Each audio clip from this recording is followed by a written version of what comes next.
Hello and Merry Christmas. Welcome to the Little Things in Yharnam, and I am your host, Redgrave. And in the spirit of the holidays, I thought we might go over something a little Christmassy today. Bells, the bells that take place in Bloodborne. But before we do that, I actually have two addendums to previous episodes that I would like to go over. The first addendum is in regards to my episode on poison. And when I was messing around in the Chalice dungeons over the weekend, I ran into the Labyrinth Madmen, and the ones that wield the corpses in particular, and they actually inflict rapid poison. So that's one of the cases of poison that I missed. And every time they swing the corpse, like a little cloud of poison forms around them, and that inflicts rapid poison. And seeing as outside of root chalices, the Labyrinth Madmen in the fixed chalices, they only show up in the Hintertombs and in Lauren, I think that sort of fits into our idea of poison having a root cause, because you can sort of categorize that under Ashen Blood, since it comes from the same source that it would seem the Healing Church got their poison from. The second addendum is actually all the way back to my episode on the Hunter's Mark. If you'll recall in my episode on the Hunter's Mark, you'll note that I mentioned that there were only two people in the game who gave you or dropped a bold Hunter's Mark. That's actually incorrect. There are in fact 3 people in the game who drop bold Hunter's Marks. It's not just Eileen and Jura. The third one is actually Gehrman. The first time you beat Gehrman, he drops the Old Hunter badge, but on subsequent playthroughs, New Game Plus, New Game Plus Plus, New Game Plus Plus Plus, when you beat Gehrman, he drops a Bold Hunter's Mark. And I think that's very significant, and I think it really supports this idea of the Bold Hunter's Mark, and the Hunter's Mark being specific to the Pale Blood Hunters, and it sort of cements this idea of Gehrman being a Pale Blood Hunter. Although he didn't serve the same purpose as us, he wasn't like a hunter sustained by the dream who went out and hunted, but he falls into the same category of these special hunters bound by the dream with the Hunter's Mark etched into their minds, even though he didn't have the same role as we or Jura, for example, had. Okay, so that being said, today we're going to talk about the bells in Yharnam. Haha, jingle bells, ha ha ha ha ha. So stupid. So the first thing we're going to have to address when it comes to bells is what most people will immediately associate with the bells, which is all the online stuff, with like the beckoning bell, the small resonant bell, the sinister resonant bell. And I'm going to have to start this episode with something that's pretty controversial. As far as I am concerned, the online portion of Bloodborne has no part in the storytelling aspect of it. That's as far as I am concerned. You can absolutely include the online portion of Bloodborne as being integrated in the story. It made sense in Demon Souls. It made sense in Dark Souls.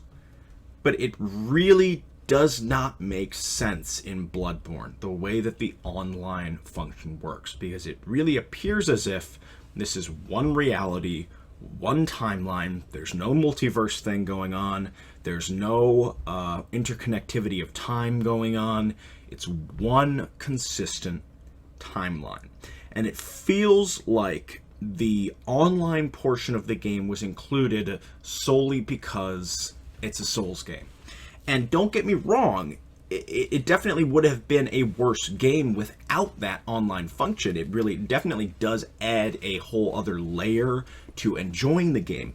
I myself have had a lot of fun with some of the online stuff in Bloodborne. But it from a storytelling perspective, it does not benefit the story at all, and in fact kind of muddies and makes it like the story of Bloodborne might even be better without those items. That's a very controversial subject, and you don't have to include that in your interpretation of Bloodborne. But I need to preface that when I'm talking about how I view the story of Bloodborne, that I don't view the online stuff and even like the NPC summons, I really don't view that stuff to be like canonical to the story of Bloodborne. And I need to preface that before we start talking about bells. Okay, so that being said, let's start talking about actual fun exploration-y stuff. So while, like I said, I don't consider like the beckoning bell and the small resonant bell to be significant, the sinister resonant bell is absolutely significant because we have the enemies, the bell ringers. Now, the bell ringers are, and the sound that the bell makes is a direct reference to Demon Souls. It's one of many, many, many references to Demon Souls littered throughout Bloodborne. The sound file for the sound that the bells makes is the same sound that the Mind Flayer bells made in Demon Souls. You could argue that it's just from who are infamous for reusing assets. You could argue that it's just them using the same soundbite, but seeing as it's just like a bell chime, it's really, it would take 2 seconds to record another one, so it seems to just be like an easy, a callback to Demon Souls. There's actually another reference to the Mind Flayers in Bloodborne, or the Mind Flayers in Demon Souls in Bloodborne, in the way that the Brain Suckers attack you, which is that they shoot an arcane bolt at you, immobilize you, and then rush forwards and jam a tentacle in your head. It's the same way that the Mind Flayers attack you. So it definitely seems to be an intentional throwback to the Mind Flayers from Demon Souls. One of many, many, many, many references to Demon Souls you can find in Bloodborne. The bell ringers, as we know, are Pthumerians. That's according to, if you look at the description for any of the sinister root chalices, it will describe the bell ringers as being mad Pthumerian women. And they appear to be ringing sinister resonant bells. And what do these sinister resonant bells do? Well, they appear to be bringing the dead back to life. But not really, which is kind of a... Ooh, careful. Oh, Calvin. You alright, buddy? He's fine. Oh, you know what I should have done? I should have gone to like Walmart or something and gotten like reindeer antlers for Calvin. That would have been hilarious. Anyway, so they appear to be bringing the dead back to life.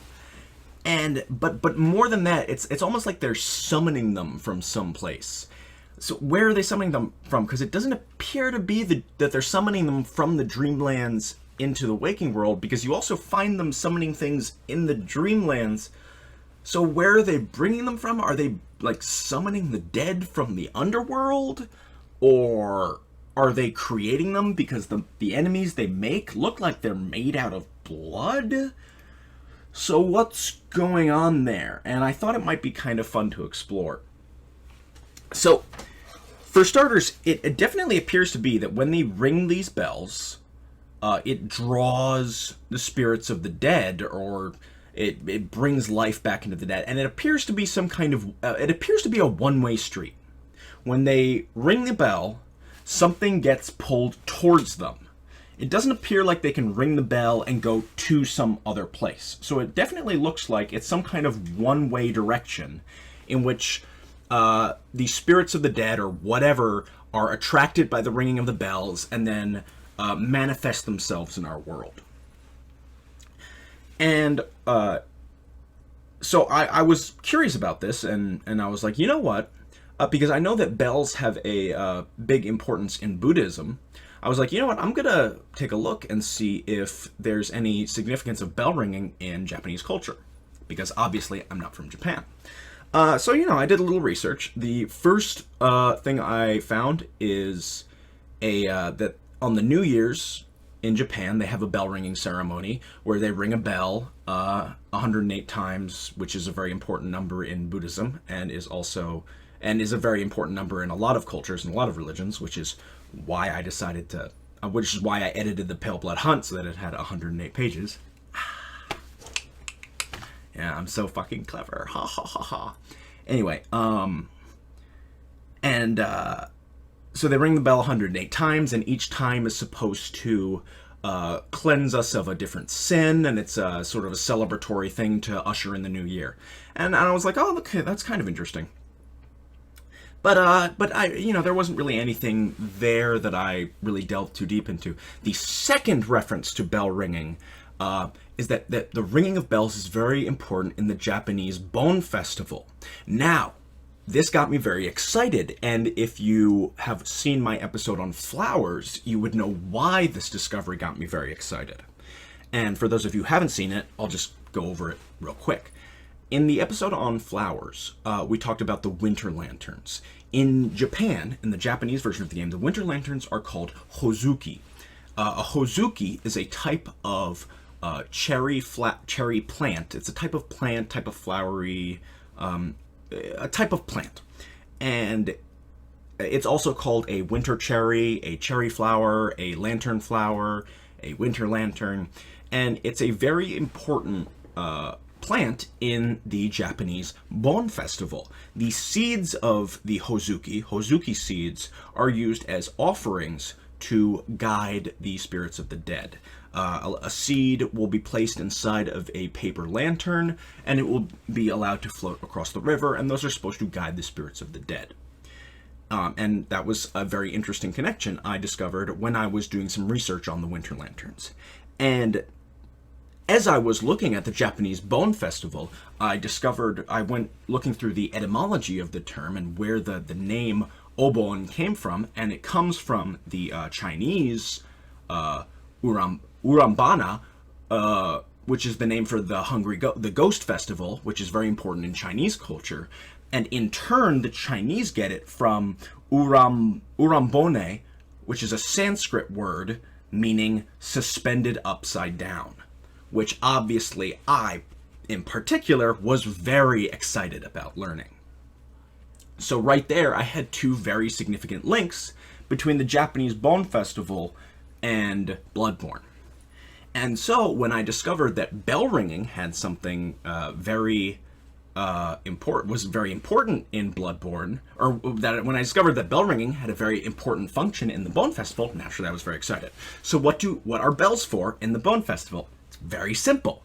Bells are rung in the Japanese Bon Festival to summon the spirits of the dead. Right? Isn't that just those are the moments you live for when you're a lore hunter like me. Delicious. So that was a discovery that had me very, very excited. So I did a little bit more research, and it looks like what happens is there are two bells that are used in the Bon Festival. And again, I apologize to anyone who may be from Japan and is watching this, because I'm totally butchering your culture and your festivals and your important religious ceremonies, because I am just I'm an outsider looking in. So I apologize if I get anything just blatantly wrong or blatantly offensive. I don't think I would be offensive, but I don't know. So there are two bells that are rung in the Bon Festival. The first bell summons the spirits of the dead, and the second bell sends them back. So I was looking at these bells, and what kind of gave me pause is that the bells that are used in these festivals are not bells like this. They're not simple. I wish I had one to demonstrate, but you know what I'm talking about. It's not just a bell with a clapper inside of it. The bells that are used in the Bon Festival are very big Buddhist temple bells called bonsho, which are these huge sort of cylindrical bells that don't have a clapper. A clapper, if you're not familiar with just the terminology of it, when you have like a bell and you we can use my bullet chain for an example. When you have a bell, and the way you might ring a handheld bell is you shake it, and the clapper will clang against the inside of the bell, and that's what produces the noise. And it's similar with circular bells. But the way a bonsho works and the way a lot of Buddhist temple bells work is that they have no clapper, they're cylindrical, and you strike them from the outside with I'm not even going to try to reference the name of it because I looked it up and then I forgot about it because I didn't really care enough to remember the exact name, but it's struck with something and then it resonates and creates this sound. And one of them is designed to summon the spirits of the dead, and the other one is designed to send them back. And I was a little disappointed by this discovery because it kind of thought, now I'm thinking like, well, maybe I'm reading too much into this. Except when you go into the Chalice dungeons, you can find bonsho. You can find giant cylindrical bells that you can attack and create this loud resonating noise that summons all the enemies. And when I remembered about that, because I was running through the Chalice dungeons and I found one and I just hit out and it all sort of clicked. So maybe that has something to do with it. So back to Bloodborne. The bell ringers appear to be Pthumerian women who are ringing these bells and summoning the dead. And we see this best in Yharnam.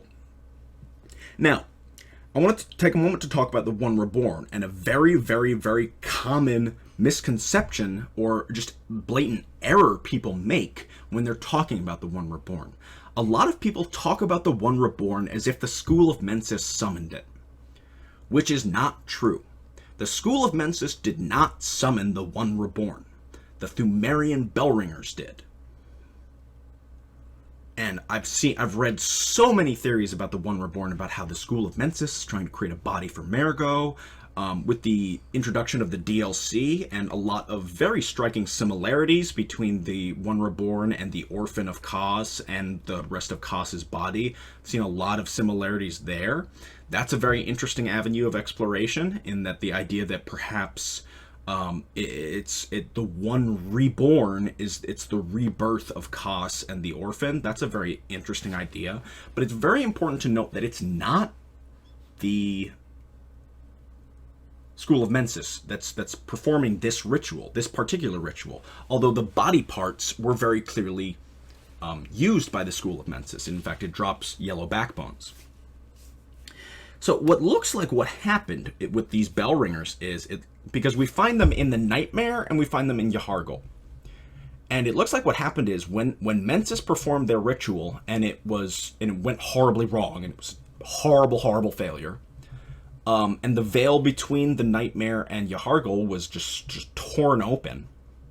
The bell ringers came through from the Dreamlands, from Lauren, because the bell ringers appear to originate in Lauren, which is where the Nightmare of Mensis and the Nightmare Frontier are, and they came into Yharnam. And when they came to Yharnam, they were like, this place is great!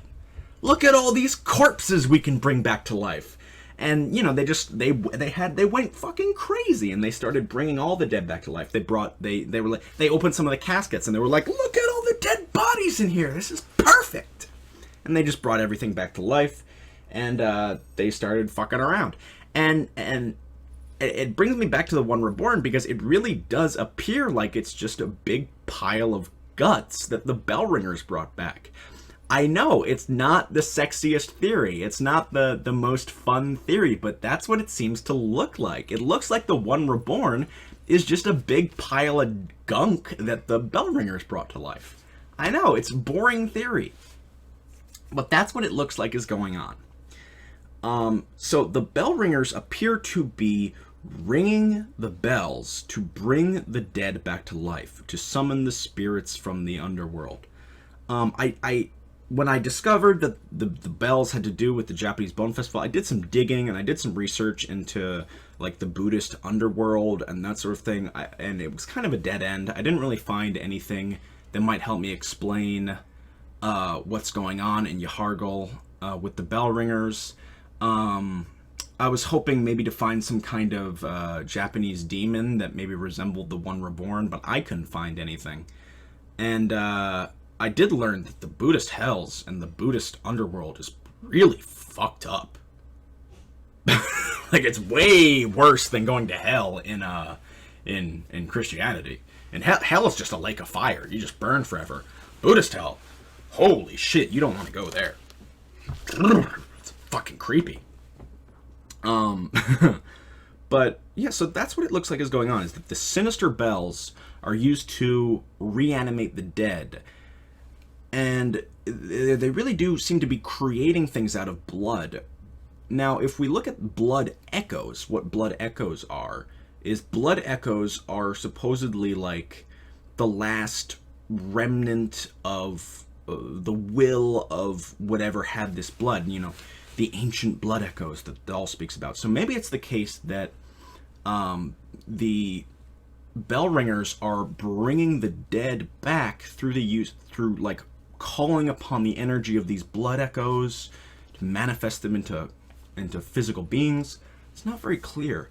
What is interesting is that the ones in the Chalice dungeons seem to be specifically summoning nightmare apostles, which is a very curious thing. And it's not clear exactly where everything is coming from. You know, is there an underworld in Bloodborne? Because there's no magic in Bloodborne.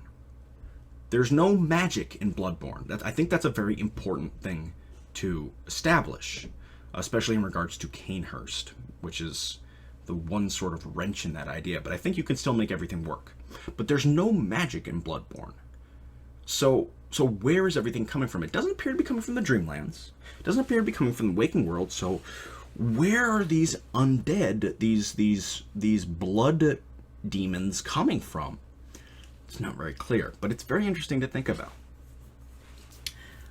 That's all I really had to talk about when it comes to bells. I know, disappointing, right? It's a pretty short episode, I guess, but I just wanted to sort of talk about the bells a little bit. And I wanted to sort of use this as a segue, because you might be saying, hey, wait a second, Redgrave. Isn't there someone in Bloodborne, the DLC in particular, who uses bells and really has an important role and uses a bell to attack us? And you're 100% correct. And you're talking about Brador. And Brador, I'm going to ignore for now, because Brador, I really do want to be the subject of his own episode.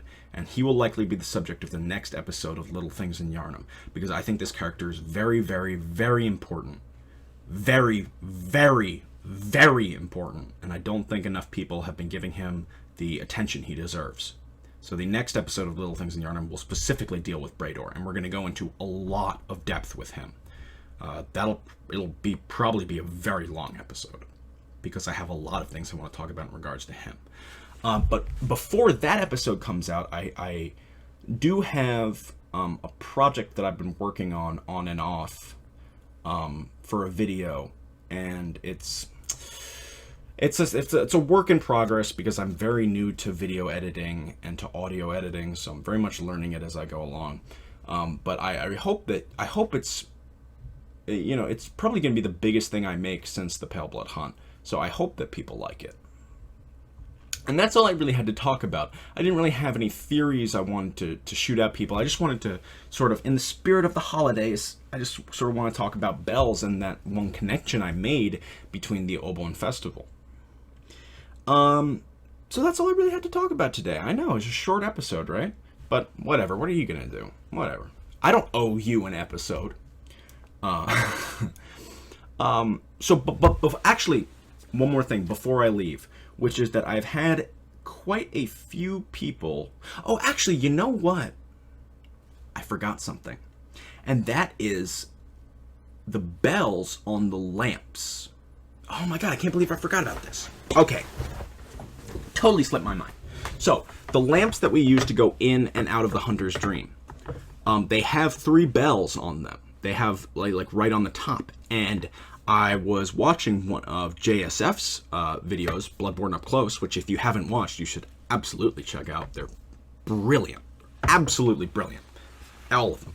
I mean, I disagree vehemently with a lot of his theories, but who cares? They're brilliant.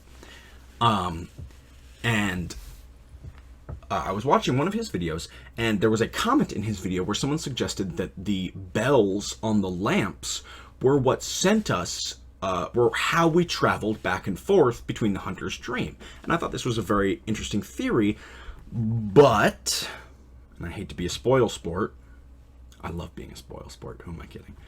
But in Yahargul, the lamp that breaks and we can no longer use after the blood moon has risen still has the bells on it. It's just missing the lamp. So you could make an argument that maybe the bells and the lamp need to be used together. You could, I don't know, but that is something to think about, which is I really like the idea that we use these bells in order to travel back and forth from the hunter's dream, but it doesn't seem to be the case. Really, it seems to be the case that what we use are the messengers, and that these lamps attract the messengers, because that's also how we get out of the hunter's dream, is we go to the gravestones that have the messengers out of them, and it looks like it's the messengers bringing us back and forth, not the bells. Although I really like the idea that it could be the bells, but that the broken lamp in Yharnam seems to kind of put a wrench in that theory. Okay, and that's all I had to talk about bells today. But before I go, I would like to address something that I've had actually quite a few messages about, which is I've had quite a few people ask me if I have like a Patreon or however it's pronounced. I don't, and none of my videos are monetized, and I don't earn a penny off of all of this. I have considered it, but it's such a weird topic of discussion, because on one hand it's like I don't want people to feel like they have to pay for my content, and I don't want people to feel like unless they pay, my content will be not as good. But on the other hand, it's like, if people want to, feel like they should be donating, who am I to stop them from donating what they feel like they should give? I mean, like, even if you look at Patreon, like $500 a month for me, like, would be life-changing. That would be a life-changing amount of money for me. And obviously, like, the dream every once in a while is like, oh, I could make a living talking about video games. That would be awesome. Wow. But and at the same time, it's like, if you want to send me like $2, like, so I can go buy a sandwich, like, who am I to stop you, right? But as of right now, I have no plans to monetize any of my videos or to set up a Patreon. I'm not gonna say it's entirely out of the picture, but this is really a hobby for me. It's not something I plan on doing for a living, even though I would love to do it for a living. It's not something I see in the future as that, and I wouldn't feel comfortable making people feel obligated to pay for my content. So for right now, I have no plans to monetize or to set up a Patreon or a Kickstarter or a Fig or any of that bullshit. I'm not going to say it's entirely out of the picture, because who knows, whatever might happen. But no, I don't have any plans. Although, if you want to send me some beer money, send me a message. I'll give you my PayPal account. You can send me like $20. I'm not going to turn... You're never too proud to turn down free money. Like, Jesus. But yeah, that's really all I had to talk about. I hope you enjoyed watching this. Leave me messages if you have things you'd like me to go over. And I really just wanted to use this episode as sort of a segue and a way to talk about a couple of different things, and to really introduce what I'm going to be talking about next time, which is Brador, because I believe that character is extremely important. Probably like more so than Maria. Like who the fuck cares about Maria? Like, oh, she looks like the doll. Oh, fuck that. Brador. That's an important character that I really want to look over. I'm kidding about Maria, by the way. before I get hate messages. So yeah. So next week we're gonna talk about, or not next week. Oh fuck, I almost did that shit. But next time in the Little Things of Yharnam, we're gonna talk about Brador, and it probably won't be for a while, because I do want to finish this project that I'm working on. But yeah, thank you very much for watching. I hope you enjoyed it, and I hope you have a very Merry Christmas.